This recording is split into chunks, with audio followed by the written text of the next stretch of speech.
Ferrari are going to test their Imola Grand Prix updates 1 whole week before the event this Thursday and Friday, with both Charles Leclerc and Carlos Sainz being able to test out the new 2.0 version of the SF-24 during an exclusive filming day in Fiorano, with each of the drivers having a whole 100 kilometers of testing to be done with this new package.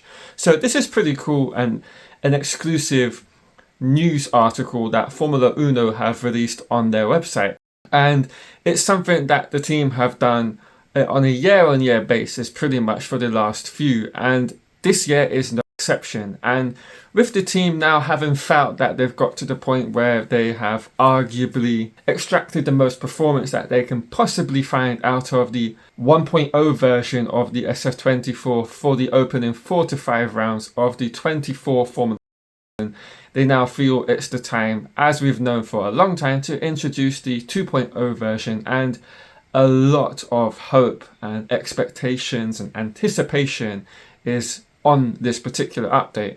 And so they want to make sure that they have the wind tunnel, the CFD correlation between the virtual world and the real world, and what better place than to do it on their kind of test track at Fiorano? And that's exactly what they're going to be doing.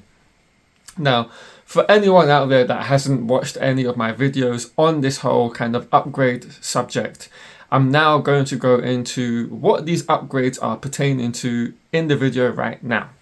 So let's just briefly talk about now these, of course, extreme upgrades that I've talked about on the channel. So there's a link in the video at the top right where you'll have the full overview of what these extreme upgrades should be about.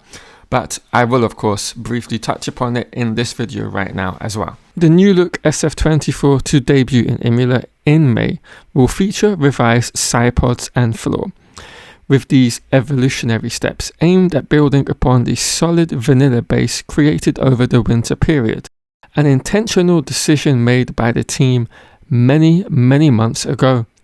Ferrari will be following an upgrade path not too dissimilar to that of which the RB19 undertook last season with regards to its cooling of their car. So one area to be revised alongside the side pod will be that of the inlets.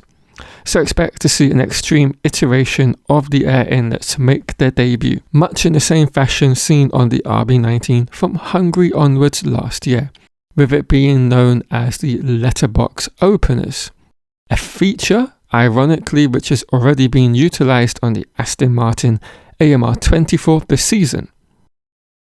This is possible for Ferrari thanks to there being no major cooling issues experienced across all the Ferrari powertrains in the opening 2 rounds of the season. Now, Ferrari also had to pay attention to their own airbox design, as it's a lot more aggressive than those of their Ferrari-powered customer cars such as the Sauber and Haas. And thankfully for the team, there are no issues found whatsoever in this area as well. Therefore, all the time spent in the wind tunnel can be focused purely on trying to find the most performance for the car, as they aren't facing last year's cooling issues. And speaking of performance gains, as has been well documented over the last 3 years, the floor in this current generation of F1 cars is the most vital area for generating downforce and lap time. So the team have, in conjunction with the side pod and inlets upgrade, designed a brand new floor for Imola. And as we saw with all the pictures of the Red Bull floor in Monaco when Sergio Perez had his crash, and with the subsequent crashes of other teams, the difference between the Red Bull floor and that of all the other teams last season was massive.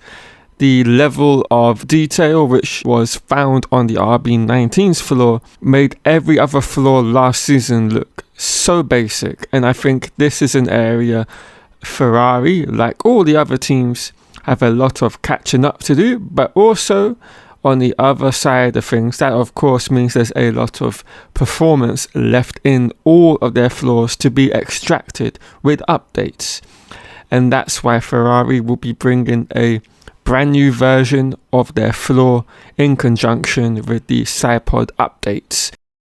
And there you have it. So it's a substantial upgrade. You could almost say it's in a way similar to the McLaren upgrade of having almost a B-spec car.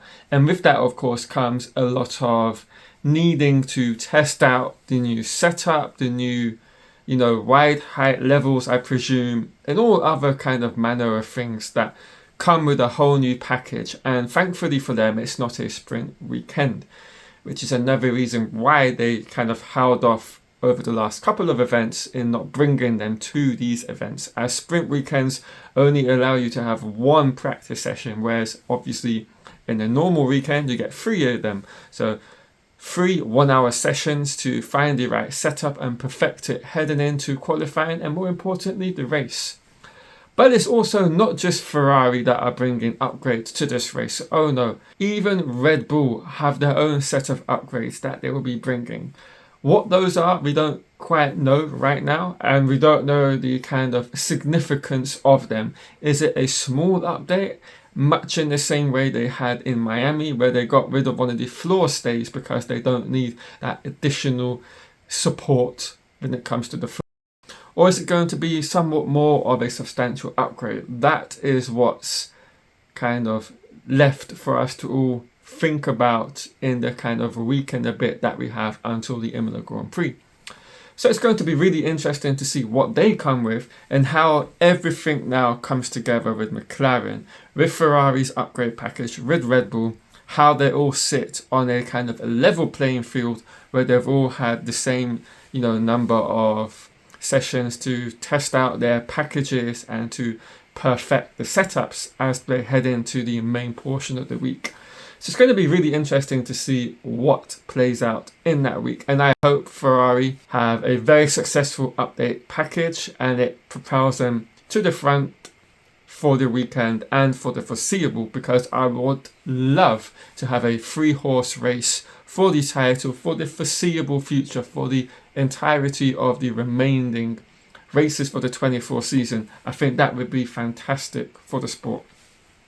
So yeah, there's the video, guys. I hope you all enjoy it. If you have, leave a thumbs up on the video. Comment down below anything regarding the updates and how you hope it propels them forward. And I'll catch you all in another Formula 1 video around Thursday and Friday with the upgrade pictures.